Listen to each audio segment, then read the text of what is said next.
नमस्कार दोस्तों, एक बार फिर से प्रभात ऑनलाइन स्टडी पॉइंट में आपका स्वागत है।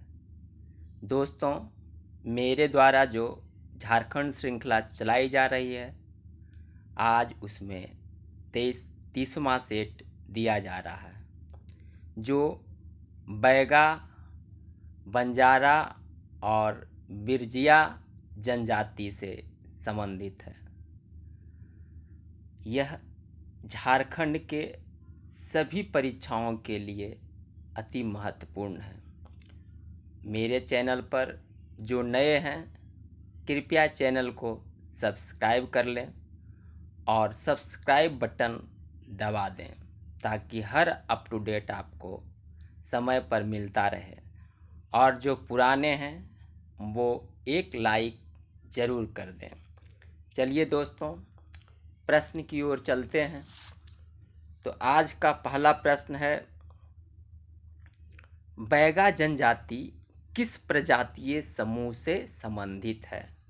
बैगा जनजाति किस प्रजातीय समूह से संबंधित है? तो देखिए, ये प्रोटोस्टेरॉइड से संबंधित है। झारखंड की अधिकांश जनजातियां प्रोटोस्टेरॉइड ग्रुप से ही है, लेकिन उरांव और एक दो जनजाति और द्रविड़ समूह से संबंधित है, मुख्य रूप से उरांव ही। आगे बढ़ते हैं दोस्त। निम्नलिखित में से कौन सी जनजाति औषधीय पेड़ पौधों के अच्छे जानकार होते हैं? निम्नलिखित में कौन सी जनजाति औषधीय पेड़ पौधों के अच्छे जानकार होते हैं? देखिए, ये बिरजिया जनजाति ही पेड़ पौधों के अच्छे जानकार होते हैं। इनका मुख्य पेशा वैद्यगिरी और तंत्र मंत्र करना है। इसके अलावा ये खेती, मजदूरी तथा वनों से खाद्य संग्रह करते हैं। बिरजिया जनजाति का मुख्य पेशा वैद्यगिरी है। इसके अलावा ये खेती, मजदूरी और वन पदार्थ का संग्रह करके जीवन यापन करते हैं। ये मुख्य रूप से पलामू, गढ़वा, रांची, हजारीबाग आदि जिलों में निवास करते हैं। बैगा झारखंड के अलावे मध्य प्रदेश, छत्तीसगढ़ राज्य में भी पाया जाता है। यह बैगा जो है झारखंड के अलावे मध्य प्रदेश और छत्तीसगढ़ राज्य में भी पाए जाते हैं। आगे बढ़ते हैं दोस्त। बैगा जनजाति किस पशु को पवित्र मानते हैं? बैगा जनजाति किस पशु को पवित्र मानते हैं? तो देखिए, बैगा जनजाति बाघ को पवित्र पशु मानता है। बैगा जनजाति बाघ को पवित्र पशु मानता है। आगे बढ़ते हैं दोस्त। झारखंड के किस जनजाति में सेवा विवाह को लाम सेवा विवाह, ढुक्कू विवाह को पैडुल विवाह तथा राजी खुशी विवाह को उठावा विवाह कहा जाता है? देखिए, सेवा विवाह को लाम सेवा विवाह, ढुक्कू विवाह को पैडुल विवाह और राजी खुशी विवाह को उठावा विवाह, तो ये बैगा जनजाति में ही कहा जाता है। बैगा जनजाति में ही कहा जाता है। आगे बढ़ते हैं दोस्त। बैगा जनजाति का प्रधान नृत्य कौन है? बैगा जनजाति का प्रधान नृत्य कौन सा है? देखिए, बैगा जनजाति का प्रधान नृत्य कर्मा ही है। इसका प्रधान नृत्य कर्मा ही है। इसके अलावे झरपट एवं बिमला भी इसमें किया जाता है। झरपट और बिमला नृत्य भी बैगा जनजाति में प्रचलित है। आगे बढ़ते हैं दोस्त। झारखंड के किस जनजाति के पुरुषों द्वारा दसन या शैला नृत्य तथा स्त्रियों द्वारा रीना नृत्य किया जाता है? देखिए इसका एक बार फिर से क्वेश्चन देख लीजिए। झारखंड के किस जनजाति के पुरुषों द्वारा दसन या सैला नृत्य तथा स्त्रियों के द्वारा रीना नृत्य किया जाता है? देखिए इसका आंसर बैगा जनजाति ही है। इसका आंसर बैगा जनजाति। बैगा जनजाति में पुरुषों के द्वारा दसन या सैला नृत्य, स्त्रियों के द्वारा रीना नृत्य किया जाता है। आगे बढ़ते हैं दोस्त। बैगा जनजाति के प्रमुख देवता कौन सा है? बैगा जनजाति के प्रमुख देवता कौन सा है? तो बैगा जनजाति के प्रमुख देवता है बड़ा देव। बैगा जनजाति के प्रमुख देवता बड़ा देव हैं। अन्य देवता में ठाकुर देव, धरती माता, आजी दत्ती, रातमाई आदि है देवता हैं। बड़ा देवता का निवास स्थान सखुआ वृक्ष पर माना जाता है। बड़ा देवता जो है कहाँ रहते हैं? तो सखुआ वृक्ष, सखुआ या साल, इसको साल भी कहते हैं। आगे बढ़ते हैं दोस्त। बैगा जनजाति में वर्ष का पहला पर्व कौन सा मनाया जाता है? बैगा जनजाति में वर्ष का पहला पर्व कौन मनाया जाता है? तो देखिए बैगा जनजाति में वर्ष का पहला पर्व मनाया जाता है चरेता पर्व बच्चों के बाल भोज से संबंधित है। चरेता पर्व बच्चों के बाल भोज से संबंधित है। इसके अन्य पर्व हैं बिदरी, हरेली, फाग, नवा भोज आदि इसके अन्य पर्व हैं। कर्मा, सरहुल, फाग, नवभोज, हरेली, बिदरी इसके अन्य पर्व हैं। आगे बढ़ते हैं दोस्त।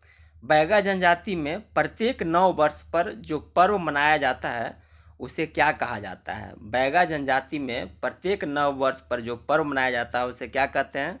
तो उसे रस नावा कहते हैं।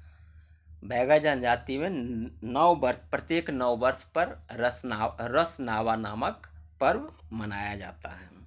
आगे बढ़ते हैं दोस्त। बैगा जनजाति में ग्राम संगठन का मुखिया क्या कहलाता है? बैगा जनजाति में ग्राम संगठन का मुखिया क्या कहलाता है? देखिए इसका आंसर बैगा जनजाति में ग्राम संगठन का मुखिया मुकदम कहलाता है।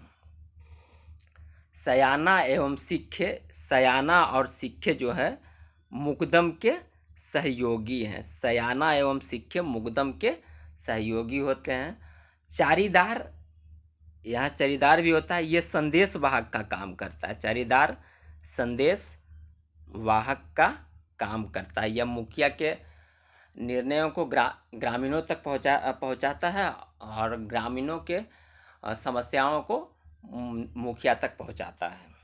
आगे बढ़ते हैं दोस्त। बंजारा जनजाति को कब अनुसूचित जनजाति में शामिल किया गया था? बंजारा जनजाति को कब अनुसूचित जनजाति में शामिल किया गया? तो देखिए इसका आंसर बंजारा जनजाति को 1956 में अनुसूचित जनजाति में शामिल किया गया था।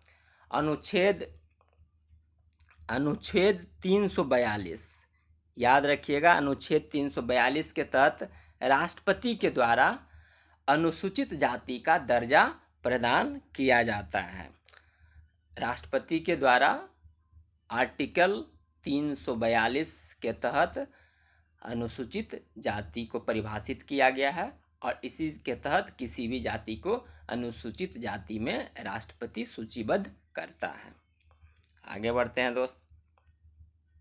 बंजारा जनजाति के मुख्य संकेंद्रण किस प्रमंडल में देखने को मिलता है?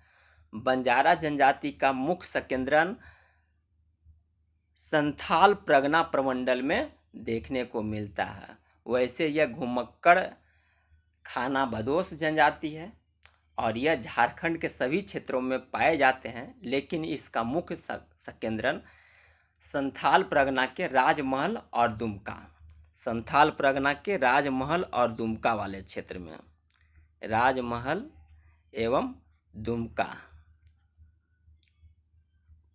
दुमका वाले क्षेत्र में, राजमहल और दुमका वाले क्षेत्र में देखने को मिलता है। अखिल भारतीय स्तर पर यह राजस्थान के मारवाड़, आंध्र प्रदेश, तेलंगाना के दक्षिण में पाया जाता है। यह राजस्थान के मारवाड़ क्षेत्र, आंध्र प्रदेश और तेलंगाना के दक्षिणी हिस्सों में पाया जाता है। इसे अन्य नाम से भी जाना जाता है, जैसे लमन, लंबार्डी, लमानी के नाम से भी जाना जाता है। लमन, लमानी और लंबार्डी के नाम से भी बंजारा जनजाति को जाना जाता है। और यह राजस्थान के मारवाड़ क्षेत्र, आंध्र प्रदेश और तेलंगाना के दक्षिणी हिस्सों में ये देखने को मिलते हैं। बंजारा जनजाति में बंजारा जनजाति कुल कितने समूहों में विभक्त है? बंजारा जनजाति कुल 4 समूहों में विभक्त है। बंजारा जनजाति कुल 4 समूहों में विभक्त है। और ये देखिए कौन कौन है। ये चौहान, पवार, राठौर और उर्वा। बंजारा जनजाति में 4 ग्रुप है, चौहान, पवार, राठौर और उर्वा। आगे बढ़ते हैं। बंजारा जनजाति के लोग अपने भाषा को क्या कहते हैं? बंजारा जनजाति के लोग अपने भाषा को क्या कहते हैं? तो देखिए, बंजारा जनजाति के लोग अपने भाषा को लंबाड़ी कहते हैं। बंजारा जनजाति के लोग अपने भाषा को लंबाड़ी कहते हैं। लमन और एक लंबाड़ी, उसे अन्य नाम से भी जाना जाता है और अपने भाषा को ये लंबाड़ी कहते हैं। आगे बढ़ते हैं दोस्त।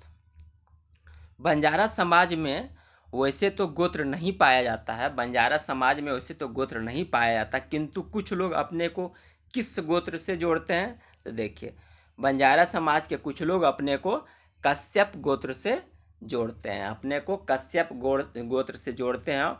और इनमें राय की उपाधि बहुत प्रचलित है। इसमें राय की उपाधि बहुत प्रचलित है। आगे बढ़ते हैं दोस्त। बंजारा जनजाति में बधु मूल्य को क्या कहा जाता है? बंजारा जनजाति में बधु मूल्य को क्या कहा जाता है? तो देखिए, बंजारा जनजाति में बधु मूल्य को हर्जी कहा जाता है। बंजारा जनजाति में सगाई के समय कन्या के द्वारा वर पक्ष को कुछ बैल या नगद 140 रुपये दिए जाते हैं। ये बधु मूल्य के समय। आगे बढ़ते हैं दोस्त। बंजारा जनजाति में विधवा विवाह को क्या कहा जाता है? बंजारा जनजाति में विधवा विवाह को क्या कहा जाता है? तो बंजारा जनजाति में विधवा विवाह को नियोग कहा जाता है। बंजारा जनजाति में विधवा विवाह को नियोग कहा जाता है। वैसे वेदों में नियोग प्रथा का संबंध उस प्रथा से है। वेद में भी, वैदिक काल में भी नियोग प्रथा का प्रचलन था। तो वेदों में नियोग प्रथा का संबंध उस प्रथा से है जिसमें पति द्वारा संतान उत्पन्न हो न होने या अकाल मृत्यु की अवस्था में स्त्री अपने देवर अथवा समगोत्रीय से गर्भ धारण कर सकती है, अर्थात विवाह कर सकती थी। तो उसे ही नियोग प्रथा कहा जाता था। और यहाँ भी बंजारा जनजाति में भी नियोग प्रथा, विधवा विवाह को नियोग प्रथा कहा जाता है। आगे बढ़ते हैं दोस्त। बंजारा जनजाति के लोग किसे अपना वीर पुरुष मानते हैं? बंजारा जनजाति के लोग किसे अपना वीर पुरुष मानते हैं? तो देखिए, बंजारा जनजाति के लोग अल्लाह उदल को अपना वीर पुरुष मानते हैं। इनकी लोक गाथा बहुत प्रचलित है। फिर इनके गीतों में पृथ्वीराज चौहान का भी उल्लेख बार बार होता है। बंजारा जनजाति के गीतों में पृथ्वीराज चौहान का भी बार बार उल्लेख होता है। अल्लाह उदल 2 भाई थे। अब अल्लाह उदल कौन थे? अल्लाह उदल 2 भाई थे और ये चंदेल शासक परमर्दी देव के सेना नायक थे। पृथ्वीराज चौहान के साथ युद्ध के कारण लोकप्रिय हुए। अब इसमें देखिए, जयमल फत्ता ये राणा उदय सिंह के सेना नायक थे और अकबर के साथ हुए चित्तौड़गढ़ के युद्ध में वीरगति को प्राप्त हुए थे। जयमल फत्ता। यह युद्ध 1567 में हुआ था। 1567 चित्तौड़गढ़। चित्तौड़ का युद्ध।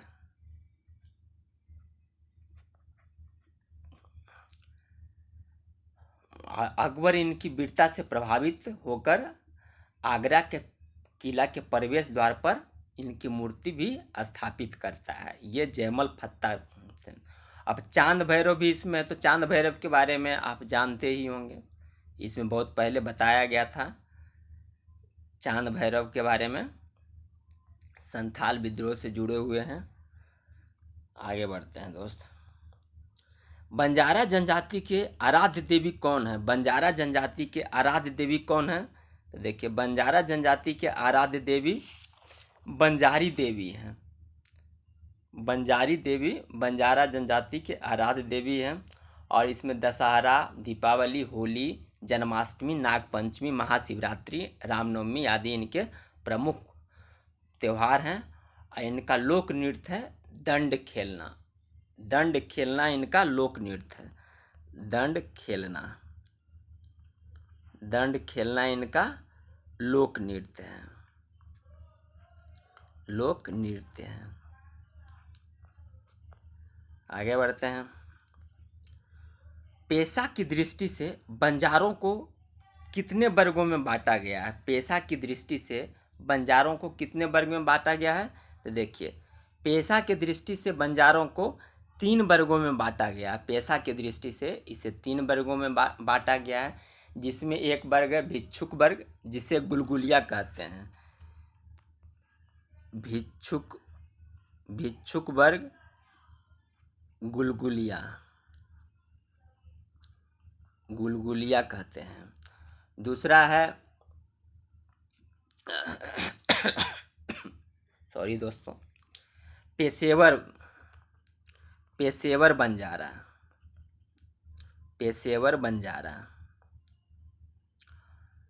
और इसमें सपेरा, मदारी, बाजीगर, भालू नचाने वाले, पगरिया, ठग, जड़ी बूटी संग्रह करने वाले आदि आते हैं।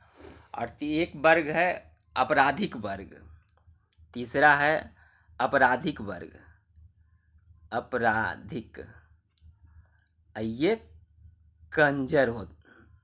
ये कंजर, जिसे कंजर बोलते हैं। आपराधिक वर्ग को कंजर बोलते हैं। और ये 3 वर्ग है, भिक्षुक वर्ग, गुलगुलिया, जिसमें गुलगुलिया आता है। पेशेवर वर्ग में बहुत सारे आते हैं, सापेरा, मदारी, बाजीगर, भालू नचाने वाला आदि आदि। और आपराधिक वर्ग वो कंजर जो है आपराधिक वर्ग में आते हैं। आगे बढ़ते हैं दोस्त। बंजारा के बीच कोई राजनीतिक संगठन नहीं पाया जाता है, फिर भी इनकी सामुदायिक परिषद होती है, जिसका संचालन कौन करता है? देखिए, तो इसका संचालन कौन करता है? तो इसका संचालन नायक करता है। इनके बीच कोई राजनीतिक संगठन नहीं होता है, फिर भी इनके सामुदायिक परिषद होते हैं, जिसका संचालन कौन करता है? तो उसका संचालन नायक करता है। और यह इसका निश्चित आवास स्थल नहीं होने के कारण, अब इसमें क्यों नहीं है? तो आवास स्थल निश्चित नहीं होने के कारण इनकी परंपरागत पंचायत सशक्त नहीं बन पाई है। यही इसका मुख्य कारण है कि ये घुमक्कड़ है, आवास स्थल निश्चित नहीं है, इसी कारण इनमें राजनीतिक संगठन का अभाव पाया जाता है। सामुदायिक परिषद होती है, जिसके प्रधान संचालक नायक होते हैं। आगे बढ़ते हैं दोस्त। बिरजिया जनजाति किस प्रजातीय समूह से संबंधित है? बिरजिया जनजाति किस प्रजातीय समूह से संबंधित है? तो देखिए, बिरजिया जनजाति प्रोटोस्टेरॉइड से संबंधित है।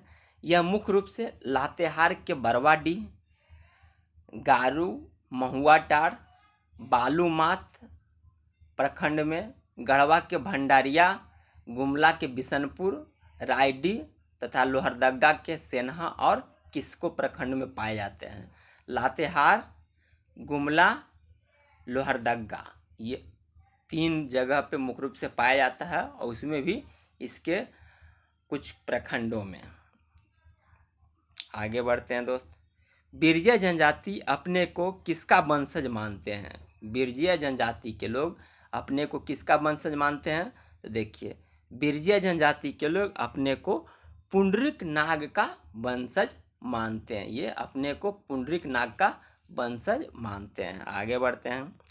बिरजिया जनजाति में सुबह के खाने को क्या कहा जाता है? बिरजिया जनजाति में सुबह के खाने को क्या कहा जाता है?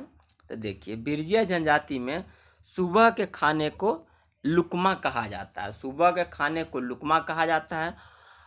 और दिन के खाने को दिन के खाने को दिन के खाना को कलवा कहा जाता है।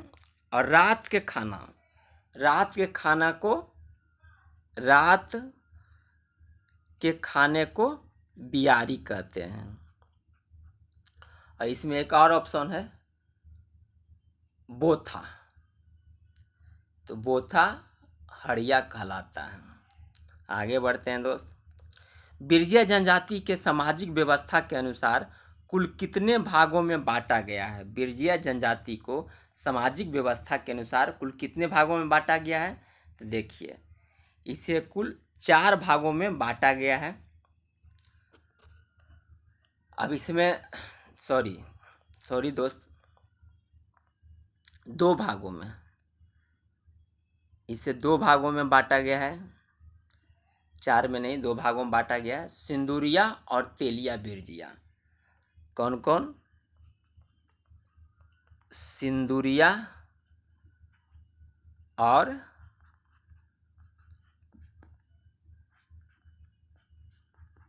तेलिया बिरजिया 2 भागों में बांटा गया है।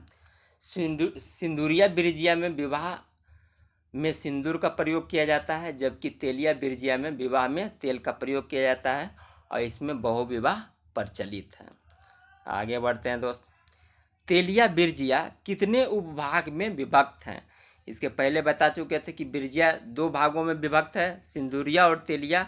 अब देखते हैं तेलिया बिरजिया कितने भागों में उपभागों में विभक्त है। तो देखिए, तेलिया बिरजिया भी 2 उपभागों में विभक्त है। तेलिया भी 2 उपविभागों में विभक्त है। अब ये है दूध बिरजिया और रस बिरजिया। दूध बिरजिया और रस बिरजिया। अब देखिए, जो दूध बिरजिया है वो गाय का दूध पीते हैं, लेकिन मांस मछली का ये सेवन नहीं करते हैं। जबकि रस बिरजिया जो है दूध भी पीते हैं और मांस मछली का सेवन भी करते हैं। यानी दूध बिरजिया जो है शुद्ध शाकाहारी होते हैं, जबकि रस बिरजिया जो है मिश्रित होते हैं। आगे बढ़ते हैं दोस्त। बिरजिया जनजाति किस जनजाति का उपभाग है? बिरजिया जनजाति किस जनजाति का उपभाग है? तो देखिए, बिरजिया जनजाति जो है असुर का एक भाग ही है। असुर जनजाति का एक भाग ही है और इसे बाद में एक अलग जनजाति के रूप में मान्यता मिल गया। आगे बढ़ते हैं दोस्त। बिरजिया जनजाति के सामुदायिक पंचायत का प्रमुख कौन होता है? बिरजिया जनजाति के सामुदायिक पंचायत का प्रमुख कौन होता है? तो देखिए, बैगा। बिरजिया जनजाति के सामुदायिक पंचायत का प्रमुख बैगा होता है। इसकी सहायक बेसरा और धावक इसकी सहायता करते हैं बैगा के। और गांव के माननीय व्यक्ति करते हैं और बैगा ही इसका धार्मिक प्रमुख भी होता है। इसकी सहायता बेसरा, धावक एवं गांव के माननीय व्यक्ति करते हैं और बैगा ही राजनीतिक प्रमुख के साथ साथ धार्मिक प्रमुख या माने पुरोहित पुजारी का काम बैगा ही करता है। आगे बढ़ते हैं दोस्त। किस जनजाति का सामान्य अर्थ होता है जंगल की मछली? किस जनजाति का सामान्य अर्थ होता है जंगल की मछली? तो देखिए, ये बिरजिया जनजाति का ही सामान्य अर्थ होता है जंगल की मछली। ऐसे क्वेश्चन झारखंड के हर एग्जाम में एक न एक क्वेश्चन पूछा जाता है जनजातियों के अर्थ से संबंधित। तो ऐसे क्वेश्चन पर अधिक फोकस रखिएगा। आगे बढ़ते हैं दोस्त। आज का लास्ट क्वेश्चन, बिरजिया जनजाति की सामाजिक व्यवस्था से संबंधित कौन सा कथन सत्य है? बिरजिया जनजाति की सामाजिक व्यवस्था से संबंधित कौन सा कथन सत्य है? तो देखिए, इसमें सभी कथन सत्य है। इसमें बहुविवाह की प्रथा है, जबकि झारखंड के अधिकांश जनजातियों में एकल विवाह की प्रथा है। हालांकि बहुविवाह भी होती है, लेकिन मुख्य रूप से एकल विवाह की प्रथा है। समगोत्र विवाह होता है, इसमें समगोत्र बिरजिया जनजाति में समगोत्र विवाह होता है, जबकि झारखंड के अधिकांश जनजातियों में बहिर्गोत्र विवाह होता है। इनका मुख्य पेशा खेती करना है। तीनों अर्थात उपरोक्त सभी कथन सत्य हैं। इसी के साथ आज का सेट समाप्त होता है। और हाँ दोस्तों, यदि ये मेरा वीडियो आप लोगों को पसंद आ रहा हो तो इसे अधिक से अधिक लाइक करें, सब्सक्राइब करें और अधिक से अधिक लोगों के पास शेयर करें, ताकि अधिक से अधिक लोग इसका लाभ उठा सकें। इसी के साथ जय हिंद, जय भारत, खुश रहें, मस्त रहें।